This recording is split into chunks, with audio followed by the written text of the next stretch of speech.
বাংলাদেশে আর বাংলাদেশের বাইরে পৃথিবীর বিভিন্ন প্রান্তে যে যেখান থেকে চ্যানেল আই দেখছেন, আপনাদের সাদর আমন্ত্রণ তৃতীয় মাত্রা দেখবার জন্য। প্রিয় দর্শক, 3টি সিটি কর্পোরেশনের নির্বাচন অনুষ্ঠিত হয়ে গেল, যদিও এটি নিয়ে অনেকের মধ্যেই একটা বড় প্রশ্নবোধক চিহ্ন রয়েছে। এই নির্বাচন আমাদের স্থানীয় সরকার ব্যবস্থাকে শক্তিশালী করতে, আমাদের নির্বাচনী প্রক্রিয়াকে আরো সমৃদ্ধ করতে কতটা সহায়তা করলো, গণতন্ত্রের জন্য কি ভূমিকা রাখলো, এবং বাংলাদেশের বর্তমান রাজনীতি, ভবিষ্যতের রাজনীতির জন্য রাজনীতি কি ধরনের প্রভাব ফেলতে পারে, সেটি নিয়ে আজকে আমরা কথা বলবো। কথা বলবার জন্য আমার আজকের অতিথি, আমার বায়ে বসা আছেন ট্রান্সপারেন্সি ইন্টারন্যাশনাল বাংলাদেশ টিআইবির নির্বাহী পরিচালক ডক্টর ইফতেখারুজ্জামান, ডানে রয়েছেন বাংলাদেশ রাষ্ট্রবিজ্ঞান সমিতির সভাপতি প্রফেসর ডক্টর মাতাউর রহমান। স্বাগত আপনার দুজনকে স্টুডিওতে। ডক্টর ইফতেখারুজ্জামান, নির্বাচন আপনারা দেখেছেন এবং টিআইবি থেকে আপনাদের পর্যবেক্ষণও দেশবাসীকে জানিয়েছেন। একটু আপনি আবারও বলবেন যে আসলে এই নির্বাচন থেকে কে কি পেল, আমি যদি এইভাবে প্রশ্ন করি, ভোটাররা কি পেল, এই 3 সিটির নাগরিকরা কি পেলেন, সরকার কি পেল, সরকারি দল জোট কি পেল, বিরোধী দল কি পেল? না, যেটা ধন্যবাদ আপনাকে।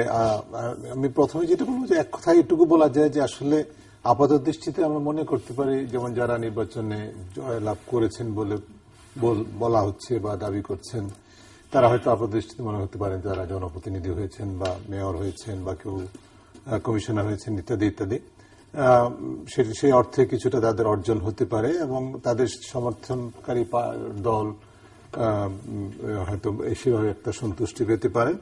কিন্তু গণতন্ত্রের কথা আপনার মূল প্রশ্নের জায়গাটা আর কি, যে নির্বাচনের যে মূল বিষয়টা হচ্ছে যে গণতান্ত্রিক অধিকারের চর্চা, সেই বিবেচনায় আমরা মনে করি এবং যে তথ্য এসছে এবং খুবই ক্রেডিবল, সকলের চোখের সামনে যে বিষয়গুলো ঘটেছে আর কি, সেইখানে কিন্তু আসলে আমি মনে করি যে চূড়ান্ত বিবেচনায় লাভবান কেউ হয়নি বাংলাদেশের, আমি মনে করি, এবং হওয়ার সম্ভাবনা কম। যদি এটাকে একটা দৃষ্টান্ত হিসেবে ধরে নেই, প্রথমে কথা হলো যেটা আসলে সত্যিকার অর্থে নির্বাচন বলা যাবে কিনা, সেটা একটা প্রশ্ন। যদি হয় বড় জোর হয়তো এটা অত্যন্ত বিতর্কিত একটা নির্বাচন হিসেবে বলা যাবে, যেটা আপনি বলেছেন। এবং আমি মনে করি যে খুবই জাতির জন্য বিব্রতকর একটা বিষয় হয়েছে এবং আন্তর্জাতিকভাবেও আমরা নিজেদেরকে খুবই হেয় প্রতিপন্ন করেছি। কারণ একটা দেশে, গণতান্ত্রিক দেশে এই ধরনের নির্বাচন হতে পারে, সেটি হয়তো বা কোনো সময় আফ্রিকার কোনো দেশে এই ধরনের নির্বাচন হতো, অথবা আমাদের দেশেও হয়তো বা অতীত হয়েছে কোনো সময়ে। কিন্তু এখন এই পর্যায়ে এসে, বিশেষ করে 2008-এর যে নির্বাচন, তার পরবর্তী সময়ে এরকম একটা পর্যায়ে আবার ফিরে যাওয়া, যেটাকে আমরা ভাবতে চেয়েছিলাম, যে জাল ভোট থেকে শুরু করে ভোট কেন্দ্র দখল, প্রতারণামূলক ভোট, ভোটারদেরকে ভোট কেন্দ্রে যাওয়ার ক্ষেত্রে প্রতিবন্ধকতা ইত্যাদি, সহিংসতা, এগুলো মনে করেছিলাম যে ইতিহাস হয়ে গেছে বা ইতিহাস হয়ে যাবে, আমরা এগুলোকে মিউজিয়ামে ফেলে দেবো, রেখে দেবো। সেই জায়গাটাতে আমরা যেতে পারিনি। যেটা হয়েছে, সহিংসতা হয়েছে, ভোটারদের ভয়ভীতি হয়েছে, বুথ দখল হয়েছে প্রত্যক্ষ বা পরোক্ষভাবে, বিশেষ করে প্রতিপক্ষের, অনেক ক্ষেত্রেই প্রতিপক্ষের এজেন্ট বা প্রতিনিধিদেরকে বহিষ্কার করা হয়েছে বা ঢুকতে দেওয়া হয়নি, এই ধরনের অভিযোগগুলো ছিল। নির্বাচনের যে মূল বিষয়টা, যেটা নিয়ে নির্বাচনটা যখন ঘোষিত হয়, তার পরবর্তী সেই মুহূর্ত থেকে যে বিষয়টা নিয়ে সকল গণমাধ্যম সহ সাধারণ মানুষ যে কথাটা, একটা কথায় খুব গুরুত্ব দিয়ে আসছিল, যে সকলের জন্য সমান playing field, level playing field, যেটা সমান প্রতিযোগিতার ক্ষেত্র, সেই ক্ষেত্রটা তৈরি করতে আমাদের নির্বাচন কমিশন সম্পূর্ণভাবে ব্যর্থ হয়েছে বলতে হবে, দুঃখজনকভাবে। আবার সেটাকে কমপ্লিমেন্ট করেছে আমাদের আইন প্রয়োগকারী সংস্থা, তাদের চোখের সামনে ঘটনাগুলো ঘটেছে, হয় তারা নীরব থেকেছেন অথবা তারা সেটার ভাগিদার হয়েছেন। বিশেষ করে আমার কাছে খুবই স্ট্রাইকিং লেগেছে এবার এটাতে, যে আমাদের গণমাধ্যমের কর্মীদেরকে যেভাবে আপনার বিড়ম্বিত হতে হয়েছে, এমনকি 9 জনের মতো সংবাদকর্মীকে আহত হতে হয়েছে, এই ধরনের বিষয়গুলো খুবই বিব্রতকর।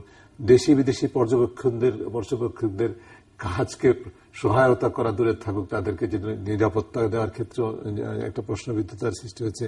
তো সার্বিকভাবে নির্বাচন বলতে যেটা বলা যায়, সেটাকে আসলে মানুষের যে ভোটের অধিকার চর্চা করার যে পরিবেশ সৃষ্টি করে, সেখানে আমাদের নির্বাচন কমিশন ব্যর্থ হয়েছে।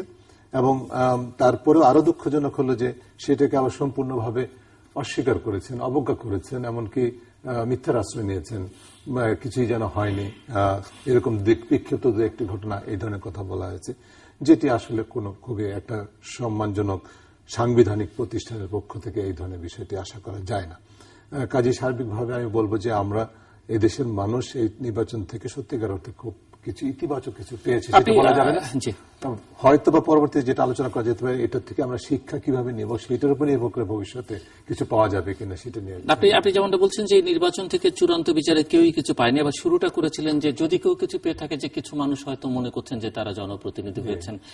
এই যে জনপ্রতিনিধি হয়েছেন না এবং তারা মনে করছেন, তারাই কি আসলে শেষ পর্যন্ত কিছু পাবেন বলে মনে হয় কিনা? এটাও আমি যেটা বললাম কি, সেখানে আমার একটা কিন্তু আছে, সেটা হচ্ছে আপাত দৃষ্টিতে তারা মনে করতে পারছেন তারা নির্বাচিত হয়েছেন উইদিন কোটেশন, আমি বলছি। সেটা যেহেতু উইদিন কোটেশন কথাটা বলা হচ্ছে, সেখানে তার মানে হচ্ছে এক হচ্ছে যে তাদের মধ্যে এক ধরনের নৈতিকভাবে এবং রাজনৈতিক বিবেচনাও তারা কিন্তু সবসময় পুরো মেয়াদটা তারা কিন্তু নিজেদের মধ্যে একটা আত্মবিশ্বাসের ঘাটতি থাকবে বলে আমি মনে করি। যদি সেটা তারা হয়তো বা কাটিয়ে ওঠার চেষ্টা করবেন বা প্রকাশ করবেন না, সেটা সেই বিবেচনা, এটা কিন্তু সত্যিকার অর্থে তারা জনগণের ভোটে নির্বাচিত হয়েছেন এই কথাটা বাস্তবে তারা কিন্তু দাবি করতে পারেন। আপনার কাছে professor doctor M Ataur Rahman, আমি কালকে টেলিভিশনে শুনছিলাম একজন নির্বাচন পর্যবেক্ষক দীর্ঘকাল ধরে করে আসছেন এবং সাধারণভাবে পারসেপশন হচ্ছে যে তিনি এখন যারা ক্ষমতা আছেন তাদের প্রতি খানিকটা দুর্বল। তিনি টেলিভিশনে বলছিলেন যে এটি আসলে গণতন্ত্র নয়, নির্বাচনও নয়, যা দেখলাম তা হচ্ছে সম্পূর্ণরূপে দলতন্ত্র। এবং তিনি বলছেন যে কাঙ্ক্ষিত মেয়র তিনি পেয়েছেন, মানে তিনি যাদেরকে চাইছেন তারা মেয়র হয়েছেন, তারা আদর্শ মেয়র হতে পারেন তিনি মনে করেন, কিন্তু তার কাছে মনে হয় না যে তারা নির্বাচিত মেয়র। আপনি যে বিশ্ববিদ্যালয়ে শিক্ষকতা করেছেন, সেই বিশ্ববিদ্যালয়ের একজন শিক্ষক বলছিলেন যে বিচ্ছিন্ন হয়েছে, এটা প্রবল আপত্তি তার, যে কোনো পত্রিকা লিখেছে যে বিচ্ছিন্ন ঘটনা হয়েছে বা সরকার বা নির্বাচন কমিশনও বলেছে, কিন্তু আসলে তিনিও মনে করছেন যে এটি আসলে কোনো শেষ পর্যন্ত এটিকে আর নির্বাচন বলা যাবে না, যদি সরকার ইলেকশন কমিশন বা অনেকেই বলছেন যে একটি তুলনামূলক বিচারে ভালো নির্বাচন তারা করেছেন। ধন্যবাদ। প্রথম হলো যে আপনি যদি মনে করেন যে আমি কিছুই দেখলাম না, কিছুই শুনলাম না, তাহলে ঠিক আছে। কিন্তু যদি সত্যিকার গণতান্ত্রিক ব্যবস্থায় একটা নির্বাচন হয়, এবং আমরা তো ভাবছিলাম যে বাংলাদেশের গণতন্ত্রটা একেবারেই প্রহসন হোক, এটা তো আমরা চাইনি। এবং এটা নির্ভর কিন্তু করে যে যত যাই বলি, আমরা তো অনেক সমালোচনা করেছি যে শুধু নির্বাচনী গণতন্ত্র দিয়ে বাংলাদেশ চলবে না, ঠিক আছে, বাট নির্বাচন ছাড়া তো গণতন্ত্র হবে না। সুতরাং it's not a sufficient condition, but it's an essential, অবশ্য প্রয়োজনীয়। এবং এই যে দিনের পর দিন আমরা নির্বাচনী যে সংস্কৃতিটাকে, যে কালচারটাকে নষ্ট করে দিচ্ছি, এটা কি, এটা কে বেনিফিট হচ্ছে? ধরেন আজকে সিলেকশন অফ লিডার্স, অফকোর্স যারা নির্বাচিত হয়েছেন এই সিটি নির্বাচনে, তারা মানুষ হিসাবে বা লিডার হিসাবে ভালো, এটা আমি অস্বীকার করছি না। মানুষ, আমি যদি দেখি যে এবারের মেয়রের ইলেকশন, বিশেষ করে উত্তর, আমি যদি দেখি সবাই কিন্তু মোটামুটি খুবই ভালো ক্যান্ডিডেট ছিলেন, এবং দক্ষিণেও মোটামুটি তরুণ প্রবীণ মিশ্রণের মধ্যেও এবং মিড জেনারেশন অনেকেই ভালো ছিলেন। এখন মানুষের যেটা নির্বাচন মানেটা কি, এটি তো আমরা ভুলে যাচ্ছি, যে একজন মানুষের যে ভোট, সেটা সঠিকভাবে তার যে রায়টাকে সঠিকভাবে প্রতিফলিত হওয়া।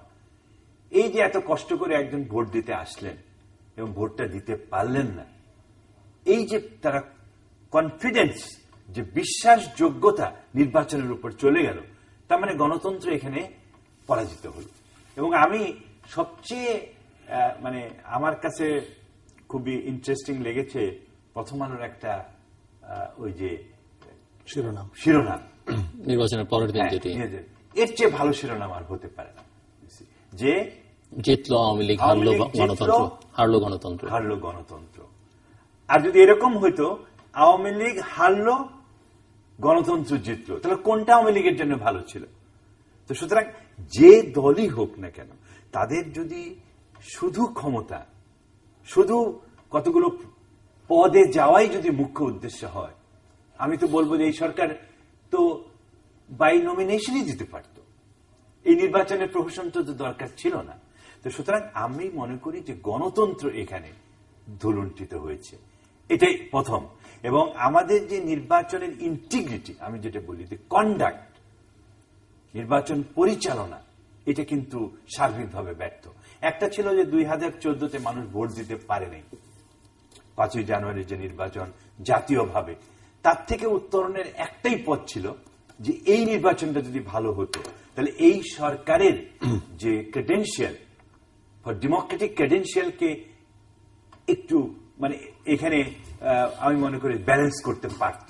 সেটিকে সরকারকে হেরে প্রমাণ করতে হতো যে ইলেকশন ভালো হয়েছে। হেরে না, তারা হারা জিতা তো জনগণের হাতে ছিল। তারা স্বচ্ছভাবে নির্বাচনটা করার জন্য অঙ্গীকারবদ্ধ হতো এবং নির্বাচন কমিশনটা যদি সেটা করতে পারত। একটি বিষয় একটু বলবেন যে অনেকে মনে করেন, বিশেষ করে সরকার সমর্থকরা অনেকেই বলছেন যে ব্যত্যয়টা ঘটেছে মূলত বিএনপি যখন নির্বাচন থেকে সরে দাঁড়ালো, যেগুলো হয়েছে কারো কোনো আগ্রহ ছিল না, কাজে এই ঘটনাগুলো ঘটেছে। কিন্তু অনেকের আবার অভিযোগ যে এটি আসলে ভোর থেকে কারো কারো অভিযোগ আগের রাত থেকেই আসলে শুরু হয়েছে পুরো এই অব্যবস্থাপনাটা বা প্রক্রিয়াটা কারচুপির। বিএনপি সরে যাওয়াটাকে আপনি কিভাবে দেখেন? আপনারা কি কেউ কেউ মনে করেন যে তাদেরকে ওই বিকেল 4টা পর্যন্তই আসলে থেকে তারপরে প্রতিবাদটা জানানো প্রথম উচিত কথা ছিল? হলো এই কথাটাই অপ্রাসঙ্গিক। যদি সিটি নির্বাচন ইলেকশন তো বিএনপি কেন্দ্রিক হয়নি বা বিএনপি সমর্থিত প্রার্থীরা সরে দাঁড়িয়েছেন, আমরা যদি এইভাবে বলি।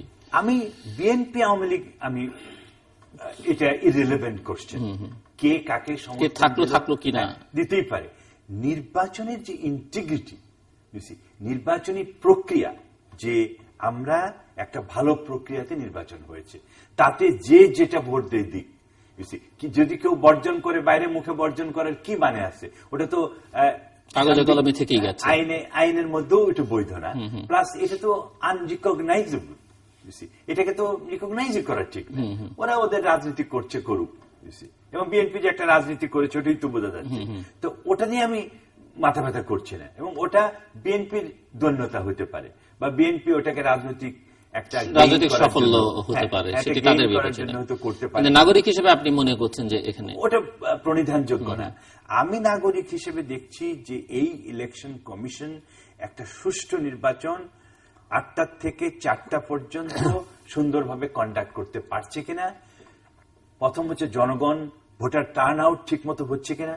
দেখেন, ইভেন ইলেকশন কমিশনের তুলনায় 40% ভোটার ইজ আনথিঙ্কেবল। এত বড় সিটি, সবাই তো কাছেই, তো এটা তো মিনিমাম 65% হওয়া উচিত ছিল। তাহলে ভোটার টার্ন আউট হয় নাই।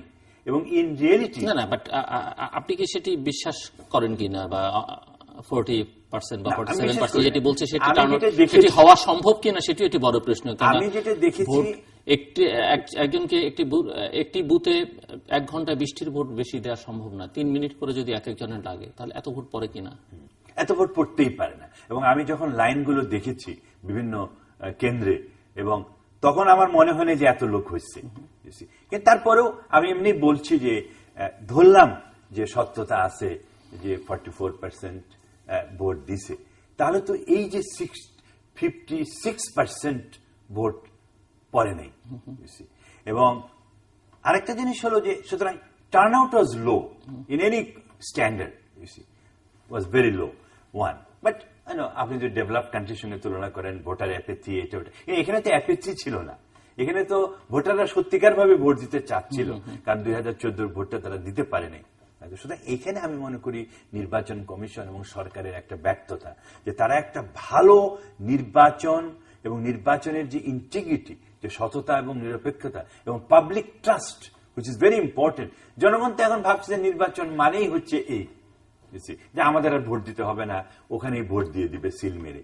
তো সুতরাং আমি মনে করি এটা জাতি হিসেবে, যেটা ডক্টর ইফতেখারুজ্জামান সুন্দরভাবে বলছে, ওনাদের অর্গানাইজেশনে যেভাবে বলছেন, যে জাতি হিসাবে এবং আন্তর্জাতিকভাবে। কারণ একটা জিনিস আজকে আমাদের কাছে স্পষ্ট, যে গণতন্ত্র শুধু জাতীয় না, গণতন্ত্র কিন্তু বৈশ্বিক concept, it's a global concept.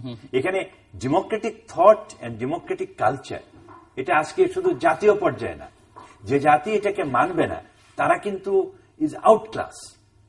এবং আমরা যে এই যে আউট ক্লাস জাতি হিসেবে আমাদের যে স্বাধীনতা চেতনার থেকে কত দূর চলে আসছি, এটা আপনি আমার মনে হয় ডক্টর সবচেয়ে- ইফতেখারুজ্জামান, আপনি একটু বলবেন যে নির্বাচন থেকে একটি পক্ষে সরে দাঁড়ানো কি এই নির্বাচনী যে ত্রুটি বিচ্যুতি সেটিকে বাড়িয়ে তুলেছে কিনা? না, অবশ্যই বাড়িয়ে তুলেছে, কারণ এটা একটা বলবো যে এক ধরনের নাটকীয়তার মধ্যে হলেও নির্বাচনটা যে বিতর্কিত সেটার একটা এডিশনাল ডাইমেনশন সৃষ্টি করেছে। তবে আমি ব্যক্তিগতভাবে মনে করি যে বিএনপি সমর্থিত প্রার্থীদের, অর্থাৎ বিএনপি, কারণ বিএনপির পক্ষ থেকে সরে দাঁড়ানোর ঘোষণাটা দেওয়া হয়েছে, তারা পলিটিক্যালি তারা মানে রাজনৈতিক বিবেচনায় তারা ঠিক প্রপার সিদ্ধান্ত নিয়েছে কিনা সেটা তাদের ভাবা উচিত। কারণ এইভাবে যদি হাইপোথেটিক্যালি বলছি, তারা কিন্তু নির্বাচনের পরে বলতে পারতো আমাদের গ্রহণযোগ্য হয়নি, সেই একই ফলটাই কিন্তু তারা পেত যদি পরিপূর্ণ নির্বাচনটাকে সম্পূর্ণ কিন্তু তখন আবার পাল্টা যুক্তি আসতো যে আপনার যদি গ্রহণযোগ্য মনে হচ্ছে না, তাহলে আপনি নির্বাচনে থাকলেন কেন শেষ পর্যন্ত? না, গ্রহণযোগ্য মনে হচ্ছে না, আমরা সেটা মানে কোন পর্যায়ে সে উপলব্ধিটা হলো। আমি যদি এখনকার যে সিচুয়েশনটা সেটাকে যদি বিশ্লেষণ করি, তাহলে কি হবে? আমি কিন্তু অন্যভাবে বলা যেতে পারে, আপনি অন্যভাবে বলতে পারেন। সেটা হচ্ছে যে আমরা যখন বুঝতে পারছি যে আমরা হেরে যাচ্ছি, তখন আমরা সরে দাঁড়ালাম, অর্থাৎ আমাদের বিভিন্ন ধরনের। কিন্তু আমি যেই কারণে বললাম যে সঠিক সিদ্ধান্ত নয়, সেটা হচ্ছে যে আমি একটা প্রতিযোগিতায় অংশগ্রহণ করছি, আমার প্রতিযোগিতায় অংশগ্রহণটা সম্পন্ন করতে হবে, জয় পরাজয় হবে যেভাবেই হোক না কেন, সেটা পরবর্তীতে আপনি চ্যালেঞ্জ করতে পারেন, বিভিন্ন প্রক্রিয়া আছে সেটার মাধ্যমে খুঁজতে পারেন, যেটা কিন্তু শান্তিপূর্ণভাবে করা সম্ভব ছিল। এটার ফলে বিএনপি কোনো বা তার সমর্থিত প্রার্থীগণ কোনো তাদের কোনো সুবিধা হচ্ছে কিনা, তাদের রাজনৈতিকভাবে কোনো, আমি মনে করছি রাজনৈতিক দল হিসেবে বিএনপি কোনো লাভবান হচ্ছে কিনা সেটা কিন্তু ভাবার দরকার আছে। নির্বাচনের প্রক্রিয়াটাকে বিশ্লেষণের দরকার আছে। নির্বাচনী প্রক্রিয়াটাকে আরো বেশি প্রশ্নবিদ্ধ করা হয়েছে এর মাধ্যমে।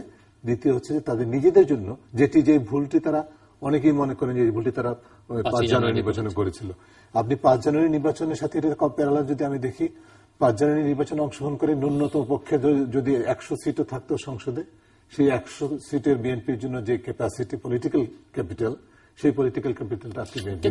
আবার উল্টো ভাবে যদি এভাবে কেউ বলেন যে 5 জানুয়ারিতে যে তারা নির্বাচনে অংশ নিলেন না, তাদের না নেওয়াটা যে যৌক্তিক ছিল সেটি প্রমাণ করলো এই নির্বাচন, সেটা হয়তো বলা সম্ভব, এটা বলা সম্ভব হয়তো। বা অনেকে তো আবার এটাও বলছেন, এই যে অংশগ্রহণের সিদ্ধান্ত থেকে শুরু করে 12:30 পর্যন্ত যে ঘটনাগুলো ঘটেছে সেটা এক ধরনের সাজানো নাটক, এবং এটাকে, এই কথাটাকে প্রমাণ করার জন্য যে আসলে একটা নির্বাচিত কি বলে দলীয় সরকারের পক্ষে সুষ্ঠু নির্বাচন করা সম্ভব নয়, সেই পুরনো স্লোগানটাকেই প্রতিষ্ঠা করার জন্য, সেটাও একটা হতে পারে। এই বিশ্লেষণগুলো কিন্তু আমি মনে করি যে আমরা সকলে যে মিলে যেটা করছি, সবচেয়ে বেশি করা দরকার বিএনপি, কারণ বিএনপি রাজনৈতিক দল, বাংলাদেশের দ্বিতীয় বৃহত্তম রাজনৈতিক দল, সারা দেশে তার সংগঠন আছে, কমপক্ষে 30 থেকে 35% ক্যাপটিভ ভোটস আছে, তাদের সেই পলিটিক্যাল ক্যাপিটালটা কিন্তু তারা হারাতে বসেছে, বা ইনফ্যাক্ট এর মধ্যে তারা নিজেদেরকে জনবিচ্ছিন্ন করেছে। কাজে এই সুযোগটা কিন্তু তাদের পরিপূর্ণ নেয়ার পরে আজকে সিচুয়েশনটা কিন্তু তাদের জন্য অন্তত অন্যরকম। আমি হাইপোথেটিক্যালি যদি ধরিও নেই যে ঠিকই নির্বাচন তাদের অংশগ্রহণ সত্ত্বেও মানে একই ধরনের বিতর্কিত থেকেছে, তারপরেও কিন্তু তারা কিন্তু পলিটিক্যালি, মরালি কিন্তু আরো স্ট্রঙ্গার ফুটিং এ থাকতো বলে আমি মনে করছি।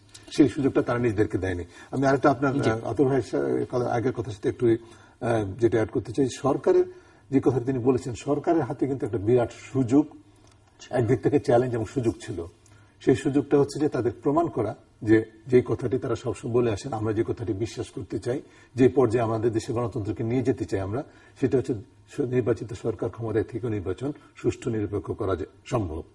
এটি কিন্তু দেখানোর এই 3টে সিটি কর্পোরেশন নির্বাচনের সময় প্রেক্ষিতে তাদের সেই সুযোগটা ছিল, এবং সেটার জন্য যেটা পলিটিক্যাল ক্যাপিটাল যেটা দরকার ছিল সেটাও কিন্তু তাদের হাতে ছিল, যেটা আদর ভাই বলেছেন, মোটামুটি যোগ্য প্রার্থী তারা দাঁড় করাতে পেরেছিলেন। সেই প্রেক্ষিতে যদি তারা নির্বাচন কমিশন এবং আইন প্রয়োগকারী সংস্থার উপর থেকে তাদের হস্তক্ষেপটা পরিপূর্ণভাবে তুলে নিতে পারতেন, নির্বাচনটা সুষ্ঠু নিরপেক্ষ হতো, ফল যাই হোক না কেন গণতন্ত্রেরও বিজয় হতো, আওয়ামী লীগেরও কিন্তু পলিটিক্যালি লাভবান হতো। সেই সুযোগটা তারা নিজেদেরকে দেয়নি বলে আমি মনে করছি। এইখানে যে জিনিসটা কাজ করেছে, যতখানি জিততে হবে তার চেয়ে বেশি যেটা কাজ করেছে প্রতিপক্ষকে ঘায়ল করতে হবে। সেই কারণে কিন্তু আমরা যে গেমটা দেখেছি সেখানে অনেকটা দীর্ঘদিন ধরে আপনারা বাংলাদেশে যে প্রতিষ্ঠানগুলো গড়ে তুলবার ক্ষেত্রে যে দুর্বলতাগুলো আছে সেগুলো চিহ্নিত করবার চেষ্টা করছেন, সংস্কারের কথা বলছেন, তার মধ্যে নির্বাচন কমিশন একটি অন্যতম। আইন কানুন এখন বা সবকিছু মিলিয়ে সুযোগ সুবিধা বাংলাদেশ নির্বাচন কমিশনের যে জায়গায় এসে দাঁড়িয়েছে, তাতে এটি অনেকেই বলে থাকেন যে এটি আশেপাশে সকল দেশের চেয়ে, ইভেন আমরা আলোচনায়, নির্বাচনী আলোচনায় ভারতকে উদাহরণ হিসেবে টানি, ভারতের আইন কানুনের চেয়ে বাংলাদেশেরটা অনেক অনেক বেশি শক্তিশালী, বাংলাদেশ নির্বাচন কমিশন। তাহলে নির্বাচন কমিশন কেন পাচ্ছে না? মানে নির্বাচন কমিশনের ভূমিকাকে এত প্রশ্নবিদ্ধ কেন করতে হচ্ছে? খুবই গুরুত্বপূর্ণ একটা পয়েন্ট। আপনার তথ্যের সাথে আমি একটু অ্যাড করি। আমরা 2010-এ একটা গবেষণা করেছিলাম, সেখানে 4টি দেশ ভারত সহ নির্বাচনী আইনের আমরা তুলনামূলক বিশ্লেষণ করেছিলাম।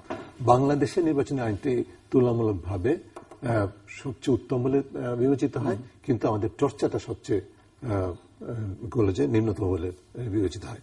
এখানে মূল বিষয়টা হচ্ছে যে আমি ব্যক্তিগতভাবে বিশ্বাস করি আইনি কাঠামো, এমনকি প্রাতিষ্ঠানিক কাঠামো বাংলাদেশের নির্বাচন কমিশনের কিন্তু অনেক ইতিবাচক পরিবর্তন হয়েছে।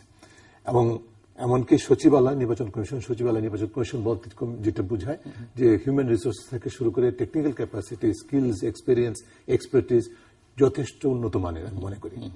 কিন্তু প্রবলেমটা হলো যে আপনার লিডারশিপের জায়গায়, যেখানে প্রতিষ্ঠান যতই উন্নততর হোক না কেন, যদি লিডারশিপের হাত পা বাধা নেই, লিডারশিপের হাত পা বাধা নেই, কিন্তু বলছি হাত পা দৃশ্যত আপাত দৃষ্টিতে বাধা নেই, কিন্তু তারা তো মনে করছেন তাদের হাত পা বাধা, তারা নিজেরা মনে করছেন, সেই কারণে তাদের আচরণ। সেটি কেন তারা মনে করেন? সেটি সেই প্রশ্নের উত্তর হয়তো এক্সপেরিয়েন্স লোক তারা কেন মনে করেন তাদেরকে আরো কিছু প্রাপ্তি কারণ আশায় তারা, আমি জানি না সাংবিধানিক পজিশন চাইলেই তো সরকার তাদেরকে সরিয়ে দিতে পারছে না।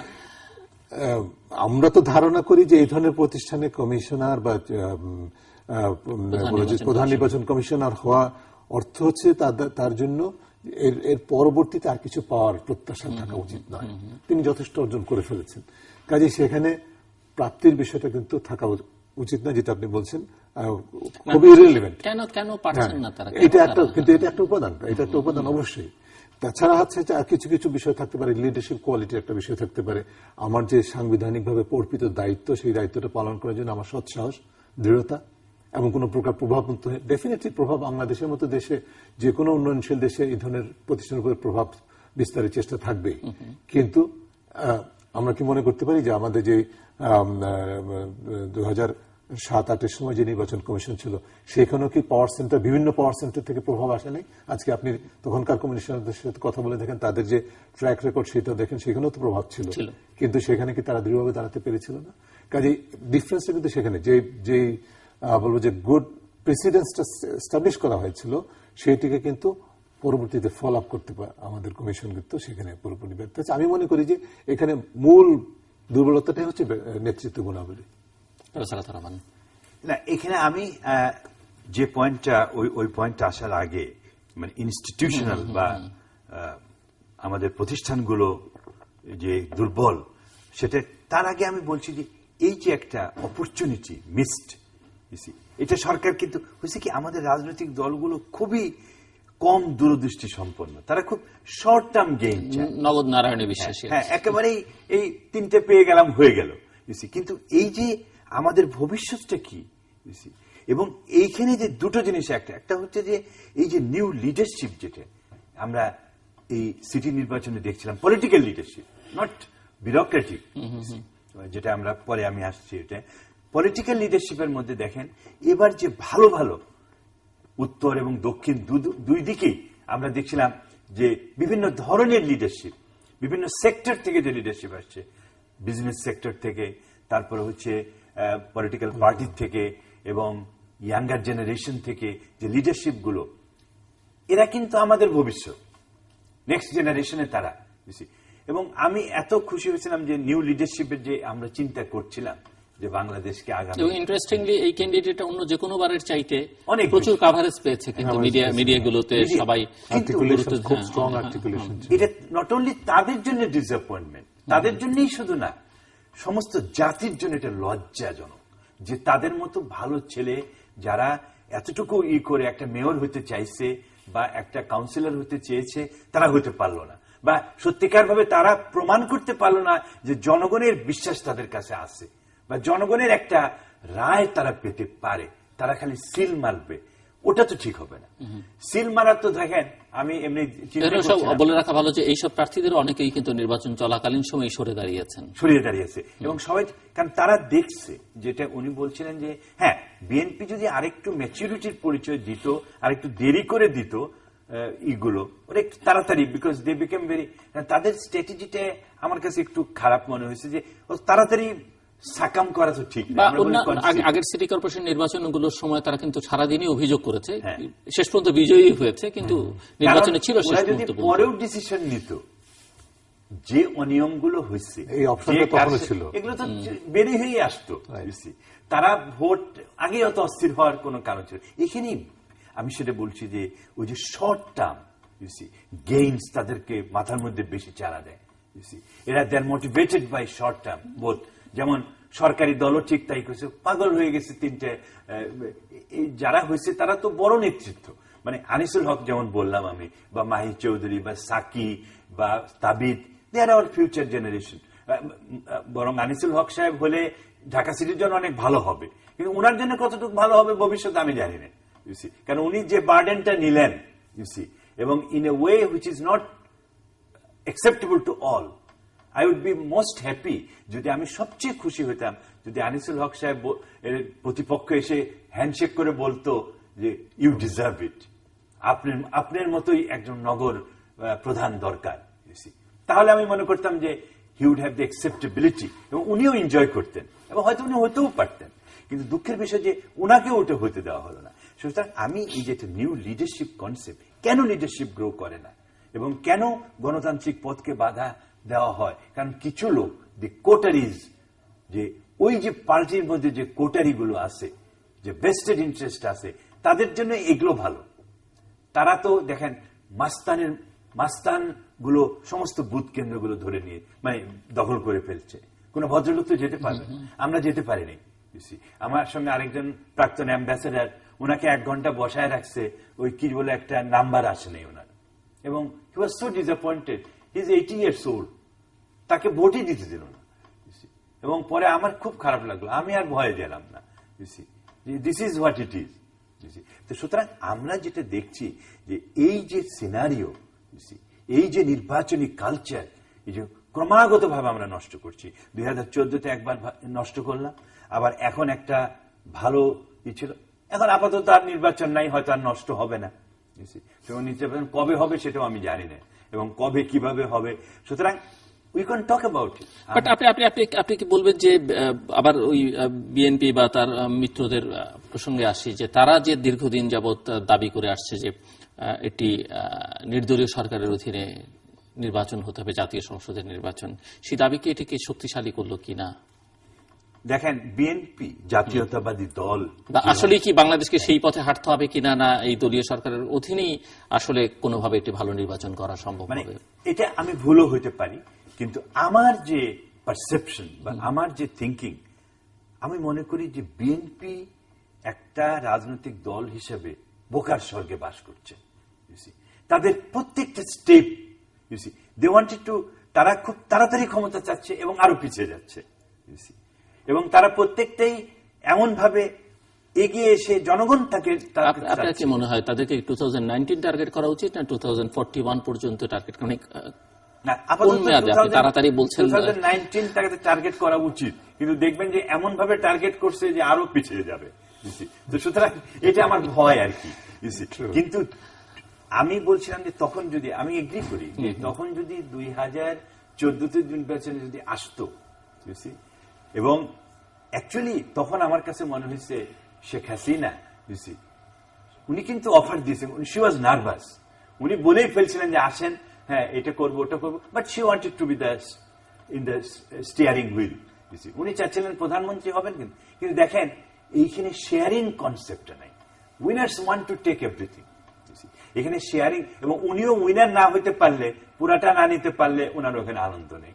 এইভাবে গণতান্ত্রিক ব্যবস্থা কোনো দেশে চলতে পারে না যে এককভাবে আমি সব শাসন করব, এবং আমি যদি যাই এককই থাকবো, তাহলে তো দ্বিদলীয় ব্যবস্থা গণতান্ত্রিক প্রসেসকে যে একটা ফাংশনাল বা কার্যকর করবে এবং জনগণের উপকার করবে।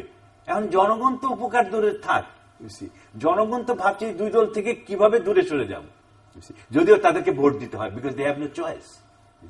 এবার কিছুটা চয়েস ছিল, কিন্তু একদল এমন ভাবে ব্যবস্থা করলো যে এই যে ইয়াঙ্গার জেনারেশন তারা ভোটই পেল না, এবং তারা ভবিষ্যতে ভয় পাবে যে তাহলে আমাদের ওই বোধহয় দলের মধ্যেই যেতে হবে, অথবা তারা অ্যাপেথেটিক, যে কথাটা আমরা ওয়েস্টার্ন সিস্টেমে বলছি যে আমরাও আস্তে আস্তে আর এই কথাই বলবো না, কারণ কথা বললেই তো ধরেন সত্যি কথা বলতে হয়, আর যদি এই বয়সে আমরা মিথ্যা কথা বলতে হয় তাহলে কি লাভ এখানে এসে?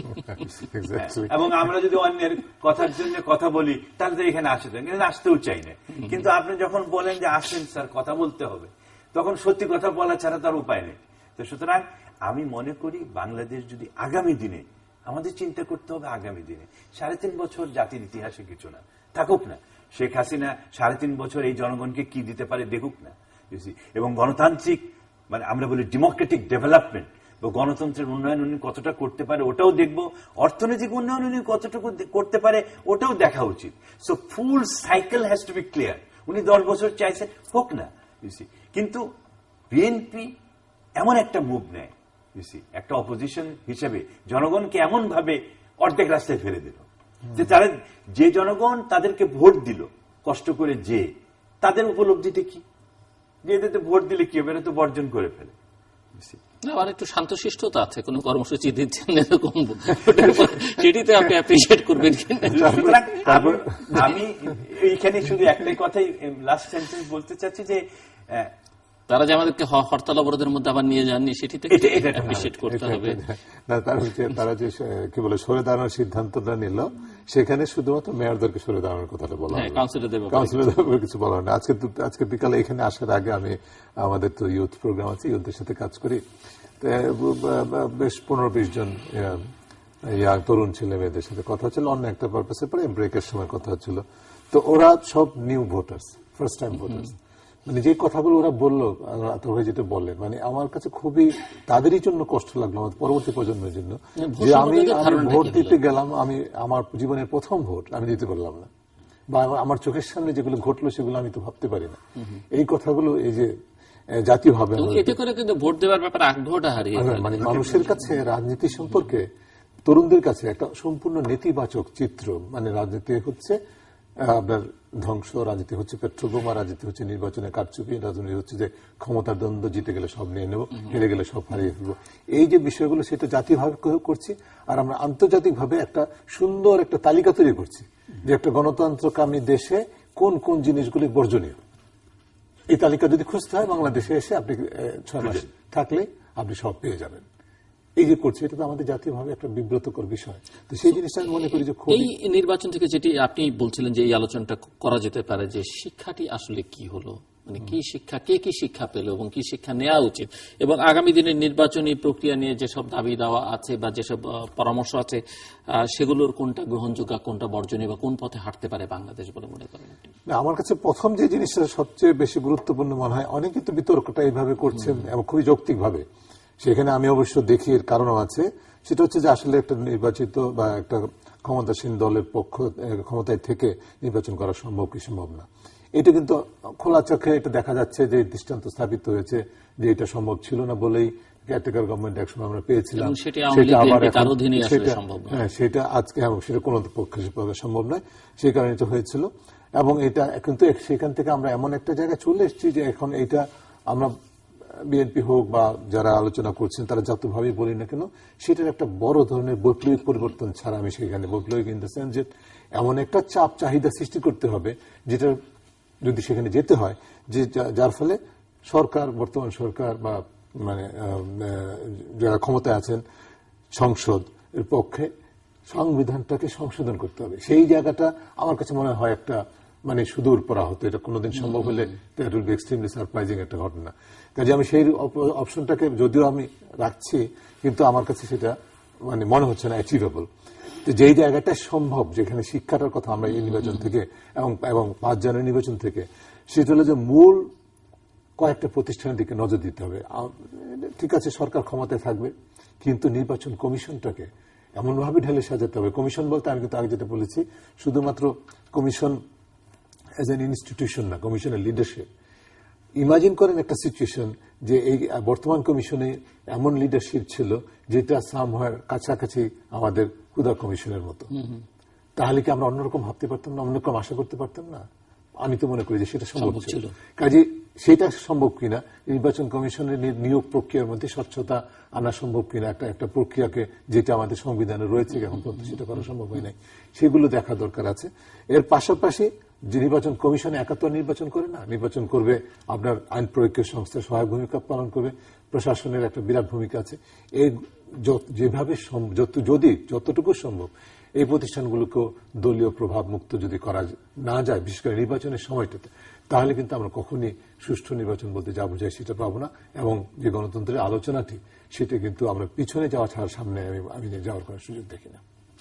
রহমান, না, আমি ধরেন বিগত 20-25 বছর ধরে তো এই গণতন্ত্রায়ন আমরা তো চেষ্টা করছি, আমরা গভর্নেন্স চেষ্টা করলাম, গণতন্ত্রায়ন চেষ্টা করতেছি আমরা থিওরিটিক্যালি, একাডেমিক্যালি, ডিসকোর্সের মাধ্যমে, ডিবেটসের মাধ্যমে, পলিটিক্যাল পার্টির সঙ্গে শেয়ারিং এর মাধ্যমে, লিডারদের মধ্যে চেষ্টা করছি। কিন্তু মানে এগুলো কিছুটা অরণ্যে রোদন, কিছুটা বিফল, এবং এখন দেখছি যে এটা একেবারে পিছনের দিকে রওনা হচ্ছে। তো first we have to arrest it, you see, এটাকে এখানে থামাইতে হবে। যে এবার একটা আমার আশা ছিল যে বোধহয় এবার একটা থামবে, যে একটা নতুন ধারা সৃষ্টি হতে পারে, সেটাও আমরা ব্যর্থ হলাম। সুতরাং if you see the trends, আমরা যেটা অ্যানালিসিসে দেখি যে what is the trends is not favourable. Trends আমরা উল্টো দিকে চলছি। যে ইনস্টিটিউশনগুলো ছিল যেগুলোকে আমরা একটা মিনিংফুল করতে চাচ্ছিলাম, সাবস্টেন্টিভ একটা করতে চাচ্ছিলাম, লিডারশিপ গুলোকে, ইয়াঙ্গার লিডারশিপ গুলোকে চেষ্টা করছি। যেমন আমার ছাত্ররা অনেক সময় বলতো যে স্যার আপনি তো অনেক কথা বলেন, অনেক সুন্দর সুন্দর কথা বলেন, কাজ তো কিছু হয় না। ওই পাবলিক সার্ভিস কমিশনে যাইতে গেলে তো আবার টাকা পয়সাই দিতে হয়, তাহলে দুর্নীতি কেমনে ঠিক হবে? উনি যতই দুর্নীতি বলুক, হ্যাঁ উনি তো বলেই যাচ্ছে, আর উল্টা দিকেই চলছে। এমন হয়েছে বলেও যাচ্ছেন, বকাও খাচ্ছেন। আমরা যদি নির্বাচনী কথাও বলি, যতই বললাম যে ঠিক আছে 2014 কত কথা না বললাম, ইলেকশনটা ঠিক হয় নাই, voters have the right, people should have the right to vote, and then people's representative should have, but you know পিপলের ভোট ছাড়াই কি সুন্দর নির্বাচিত জনপ্রতিনিধিদের ঘুরে বেড়াইতেছে, এবং with all the power and you know all, তারাই আমরাই শেমড হয়ে যাই, তারা কিন্তু কোনো অসুবিধা নেই। লুক এট, আমি ওই জাতীয় পার্টির কিছু, তাদের প্রাইড কত, সে বলছি তাদের গর্ব, তারা জাতীয় সংসদে, আরে জনগণ তো ভোটই দিল না। এবং আমি আমার কিছু বন্ধু বান্ধব যারা জাতীয় পার্টির থেকে আসছে, ওরা বলে কেমনি হয়েছে তাও তো জানি না। হ্যাঁ, তো আমি ওরা চেষ্টা করে যে লজ্জা করে কি করবে, এখন হয়ে তো গেছে। তো সুতরাং এই যে লজ্জা, এটাকে আবার এবার টানলাম। এবং ভালো যেগুলো, ইভেন আওয়ামী লীগের মধ্যে অ্যাজ এ পার্টি যদি দেখেন, অনেক ভালো লোক আছে, অনেক ভালো পলিটিক্যাল লোক আছে, অনেক চিন্তার লোক আছে, অনেক কৌশলী লোক আছে। বিএনপি বাদই দিলাম, এটা একটা হেটেরোজেনাস, অনেক এলিমেন্টের মিশ্রণ, কি করতে কি করে ঠিক নেই। কিন্তু আওয়ামী লীগ তো একটা ধারাবাহিকতায় যাচ্ছে, এবং they have a strong leadership with Sheikh Hasina, এটা তো বিশ্বাস করি। Strong means right or wrong ওটা বলি না, কিন্তু স্ট্রং তো আছে, সে ক্যান গেট ইন, মানে ওনার কন্ট্রোলে সবকিছু আছে, যেটা বেগম জিয়ার নেই বলে মনে হয়। দেখেন আমরা পলিটিক্যাল পার্টির মধ্যে দেখি যে ডায়নামিক্সটা কি, ডায়নামিক্স তো ভালো, কিন্তু এই আওয়ামী লীগ করলোটা কি? তো আওয়ামী লীগ যদি মনে করে এগুলো করে এই একটা ইলেকশন নিল, আবার পরেরটা নিল, তারপর পরের, এভাবেই ধারাবাহিক, তাহলে কোনোদিন এই আওয়ামী লীগ এই পথে হাঁটলো কেন বলে মনে হয় আপনার কাছে? এটার কারণটা আমি জানি না। আমরা বলি তারা তো অনেকদিন ধরে বলছে যে ডেমোক্রেসির চাইতে ডেভেলপমেন্ট অনেক বেশি জরুরি, এবং সেটি তাদের প্রায়োরিটি, এবং ডেমোক্রেসিটা পরে, ডেভেলপমেন্ট আগে, অনেক উন্নয়নমূলক কার্যক্রম করছে, মানুষকে সেভাবে তারা সন্তুষ্ট করছে। এবং সেই জায়গায় এই মানসিক প্রশান্তিটা যদি এই নির্বাচনের মধ্যে দিয়ে মানুষকে দেওয়া যেত, তাহলে আওয়ামী লীগের আহ্বান বেশি হতো। মানে এই পথে গেলেন না কেন তারা? এটার একটা কারণ, এটা একটু মানে আমার conjecture, not necessarily it's a valid, but আমি বলছি আমার মনে হয় মানে আওয়ামী লীগের যে শীর্ষ নেত্রী শেখ হাসিনা, উনার সাইকোলজিক্যাল একটা হলো যে খালেদা জিয়া যেভাবে নামলো উনি আপসেট হয়ে গেছেন যে জনগণ বোধহয় তার পক্ষেই সব আছে। This a wrong thing, you see, wrong perception. কারণ আমি সবসময় বলি যে politics is half perception half real, you see, কিন্তু how leader perceive is very important, you see. উনি ভাবলেন যে, উনি হয়তো ভাবতে পারতেন, উনি হয়তো প্রথমে যেভাবে প্রজ্ঞার পরিচয় দিয়েছিলেন যে ঠিক আছে নির্বাচন হয়ে যায়, সিটি নির্বাচনটা ওপেন করে দিলেন, স্পেসটা, ডেমোক্রেটিক স্পেসটা তো ওদের জন্য ওপেন করলেন, কিন্তু second decision was not correct আমার কাছে মনে হয়েছে। উনি শি ওয়াজ থ্রেটেন, উনি একটু ভয় পেয়ে গেলেন যে এই যে খালেদা জিয়া নামলো আবার তার উপরে হামলা করে পপুলারিটি বেড়ে গেল, আল্লাহ জানে সবগুলো নিয়ে যায় নাকি। সো তার অপশন ছিল, আর সব নিয়ে গেল তো ওনাকে অতীতে আগে যখন গেছে খুব একটা নার্ভাস মনে হয়নি তো, আগেও তো 5টা পর গেল না। অপশনটা ছিল কি, আওয়ামী লীগের পক্ষে অপশন ছিল 3টেই নিয়ে নিতে হবে অথবা 3টেই দিয়ে দিতে হবে যদি ভোট, মানে তাদের পারসেপশন, রিয়েলিটি কি হতো আমি জানি না, 3টেই নিয়ে নিতে হবে অথবা 3টেই দিয়ে দিতে হবে। এখন ডেফিনেটলি কোনোটাই দিব না, 3টেই নিব, এই সাইকোলজি কাজ করেছে। কারণ 3টে দেওয়ার পরেও তারা বলবে ঠিক আছে ন্যাশনাল ইলেকশন দাও, you have lost the mandate, তুমি গণরায় প্রত্যাখ্যান করছি। বিএনপি তো আবার আরেকটা পার্টি, তোরা তাড়াতাড়ি এই গভর্নমেন্টকে আবার একটা প্রেশারের মধ্যে ফেলবে। সুতরাং this is might be one psychology, but অন্যগুলো আমি জানি না। আরেকটা সাইকোলজি হলো যে Awami League as a party, তাদের মধ্যে কিছু লোক আছে তারা চাচ্ছে যেটা দিবই না। ইভেন শেখ হাসিনা ওয়ান্স, তারাও চেষ্টা করতেছে যে এমন ভাবে ফেলা যে যাতে করে যাকে দাঁড়া করাইছি হি ইজ ইনভিনসিবল। যেমন আনিসুল হক সাহেব, আমি শুনেছি যে আই এম নট রং, উনি বলছেন যে আমি তো 100% নিশ্চিত হব। তো উনি 100% নিশ্চিত হয়ে তো নামছেন। অবশ্য আমরা রেটোরিক্যালি বলি, বাট উনি যখন এটা বলছেন তখন অন্যদের কোনো চান্স নাই আমার কাছে মনে হয়েছে। তো সুতরাং উনার মতো লিডারকে নামিয়ে যদি পাস না করতে পারে, এটা আওয়ামী লীগের জন্য একটা বিরাট বিপর্যয়। এটা ওনারা চিন্তা করছেন। তো আমি এটাই বলছি, short term not longer term, তারা চিন্তা করেননি। সুতরাং এখানে ভবিষ্যতের জন্য এখানে আরেকটা জিনিস যেটা মেইন যে কথাটা, যে বাংলাদেশের রাজনীতিতে ওভারঅল দুটো জিনিসের এখন ঘাটতি প্রবল। একটা হচ্ছে পাবলিককে কেউ বিশ্বাস করতেছে না, দ্য ট্রাস্ট ইন পিপুল এইটা চলে গেছে। সো ডেমোক্রেসি মানে আপনি যতই কাঠামোগত আনেন, সাবস্টেন্টিভ বা রিয়েল ডেমোক্রেসি আমাদের পক্ষে সম্ভব হচ্ছে না, কারণ আমরা কেউই জনগণকে বিশ্বাস করতে পারছি না। আর second and more importantly, democratic প্রসেসের এটা যেটা ওনারা সারাদিন বলেন যে অ্যাকাউন্টেবিলিটি বা আমরা কার কাছে জবাবদিহি করব, যার ফলে হচ্ছে কি জবাবদিহিতে 3টে, আমি জানি যে 3টা ওয়েতে আমরা জবাবদিহি করতে পারি। একটা হচ্ছে যেটা ধর্মীয় ভাবে সত্য, যে আমি নিজের কাছে নিজে জবাবদিহি বা আল্লাহর কাছে আমি জবাবদিহি, এটা একটা হতে পারে যে জবাবদিহিটা আমি একটা অন্যায় কাজ করলে আমার নিজের কাছে দায়ী হবো, আমার কনসার্ন, এবং আল্লাহর কাছে আমি দায়ী থাকবো, এটা একটা। আরেকটা হচ্ছে আইনের কাছে আমি দায়ী থাকবো, যে আইন আছে আমি বেআইনি করছি, তাই তো। আরেকটা হচ্ছে পাবলিকের কাছে, যে জনগণের কাছে, জনগণ কি ভাববে। এখন দেখেন আমরা যাদের দ্বারা শাসিত হই বা আমাদের রাজনৈতিক দলের যারা নেত্রী, তারা এই 3টার মধ্যে কোনটার কাছে দায়বদ্ধ?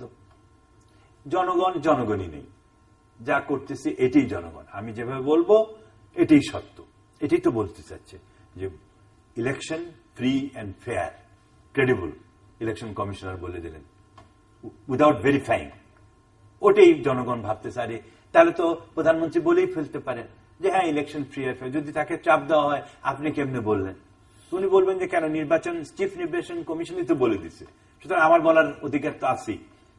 সুতরাং জনগণের কাছে কেউ দায়বদ্ধ না।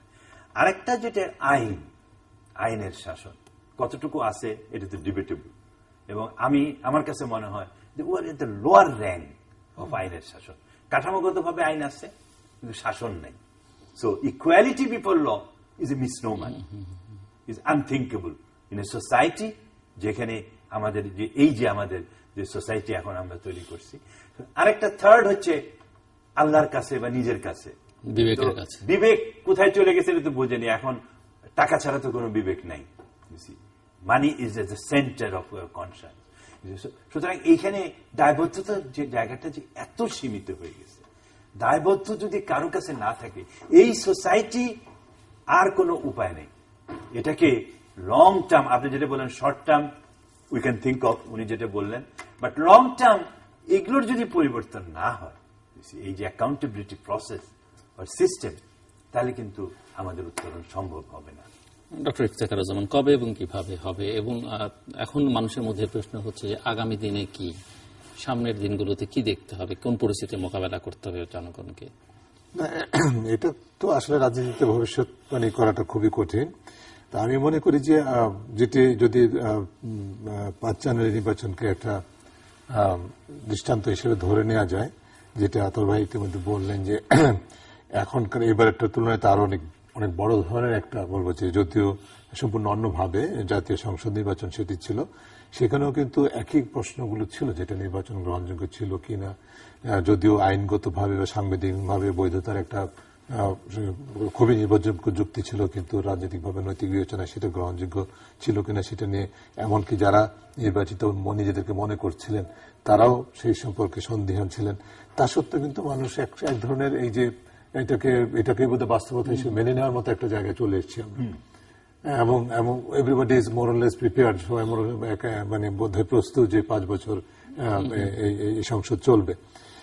একইভাবে হয়তো বা আমি মানে এছাড়া কোনো ভাববার সুযোগ নেই যে ঠিক আছে সিটি কর্পোরেশন 3টি নির্বাচন হয়েছে, বিতর্কিত ছিল, আমরা কিছুদিন কথাবার্তা বলছি, 2 দিন পরে কিন্তু সেটা এক ধরনের বাস্তবতা হিসেবে মেনে নেওয়া এবং এইভাবে চলবে। এবং যেটা আপনি কথাটা একটা জায়গায় এমফেসাইজ গুরুত্ব দিলেন যে সরকারের অন্তত একাংশ মনে করছে যে আগে ডেভেলপমেন্ট পরে democracy, which is wrong theory, absolutely wrong theory. কারণ কোনো দেশেই কিন্তু এটা, যেটা আমি আগে বলেছিলাম যে হয়তো স্বল্প মেয়াদে মনে করতে পারি যে আমাদের ডেভেলপমেন্ট হচ্ছে, কিন্তু development without democracy, development ensuring democratic principle, সেটা is not neither development not democracy. কাজে এটা এক ধরনের মিসনোমার। কিন্তু এই স্লোগানটা হয়তো বা আমাদেরকে শুনতে হবে এবং দেখতে হবে, বাস্তবায়িত হওয়া লাগবে।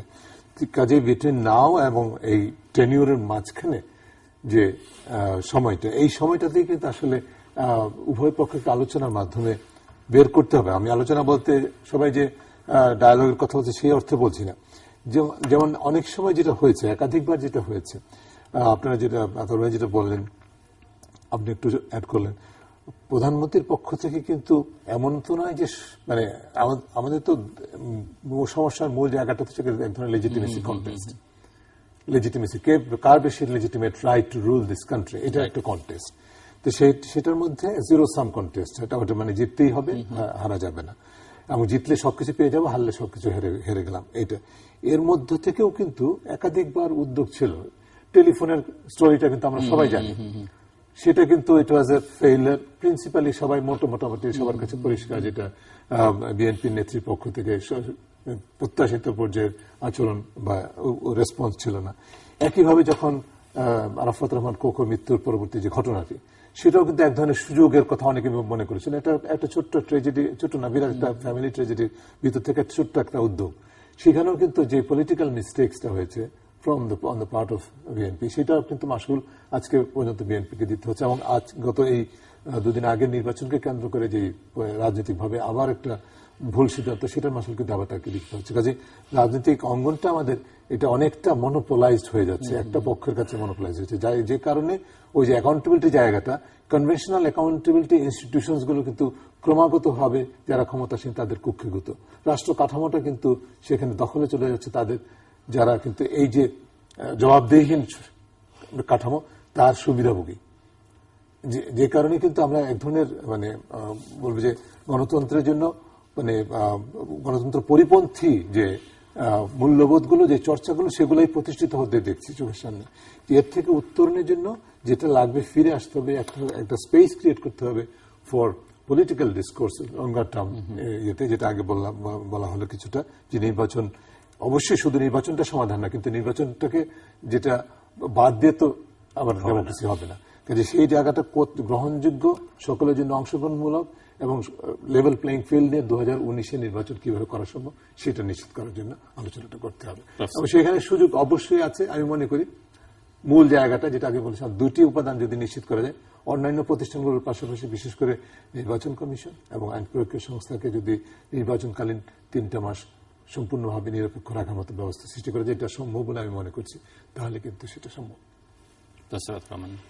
না, আমি ওনার সঙ্গে সম্পূর্ণ একমত, বাট আমি আরেকটু আমার মতো করে বলতে চাই। একটা হচ্ছে দেখেন সামনে কি, হ্যাঁ সামনেটাই আমাদের মেইন চ্যালেঞ্জ এটা। কারণ 2014 5ই জানুয়ারি নির্বাচনে কিছুটা বিতর্কিত ছিল, কিন্তু মোটামুটি আই এগ্রি যে এটা ফেইট অ্যাকমপ্লি, বাট অপোজিশনের দোষ ছিল যে তারা যায় নাই। সমালোচনা করতে পারবো কিন্তু আমরা বদলাতে পারবো না, তারা পার্টিসিপেট করেনি ইন দ্য প্রসেস। সুতরাং আমি যদি নাই যাই, এখানে না এসে অন্য কথা বল, সুতরাং ওটা একটা তাদের দুর্বলতা ছিল। এবার কিন্তু তারা এই দুর্বলতাটা ছিল না, যদিও শেষের দিকে এসে তাড়াহুড়ো করে বর্জন করাটাও ঠিক হয়নি, বাট আরেকটু সময় দেওয়া হচ্ছে যে এটা স্ট্র্যাটেজিক মিস্টেক। বাট এরপরেও আমি বলবো এই সরকার যেভাবেই হোক তাদের এটা অতিক্রম করবে, কিন্তু বাংলাদেশ তো থেমে থাকতে পারে না। বাংলাদেশের মানুষের যে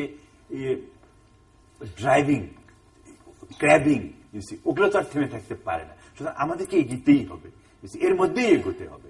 সেখানে আমি বলবো ফার্স্ট লেজিটিমেসি কোশ্চেন, যে ডেমোক্রেসি ছাড়া যাবে না। এই যে উন্নয়নের একটা কথা, এতে উন্নয়নও হবে না, গণতন্ত্রও হবে না। I can bet on it. এবং আপনিও যেটা বলছেন, আমি মানে আমরা we are in the wheel win, দুটোই হারাবো। সুতরাং আমরা চাই না সেটাই, আমরা চাই দুটোই চলুক সাইমালটেনিয়াসলি, গণতন্ত্র এবং উন্নয়ন।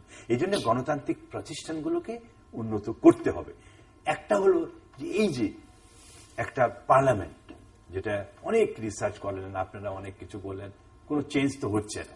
সুতরাং এই পার্লামেন্টকে কিন্তু চেঞ্জ করতেই হবে, তাহলে এই সিস্টেম অফ পার্লামেন্টের সিস্টেমে বদলাইতে হবে, তাহলে প্রেসিডেন্সিয়াল সিস্টেমে নিয়ে যেতে হবে।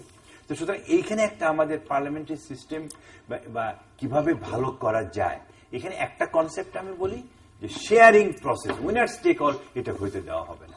দেখেন আমি এটা বারবার বলি, আমেরিকায় যেহেতু বহুদিন ছিলাম, বিদেশেও ছিলাম, একটা diet member in Japan or একটা সিনেটর ইন আমেরিকা, ডেমোক্রেটিক পার্টির হোক আর রিপাবলিকান পার্টির হোক, ইট ডাজন্ট ম্যাটার, তারা সিনেটর, এবং ওরা যদি এই এমবেসিতে, ঢাকা এমবেসিতে আসে বা ঢাকায় আসে, দ্যার ইকুয়ালি ট্রিটেড, এখানে কোনো নাই।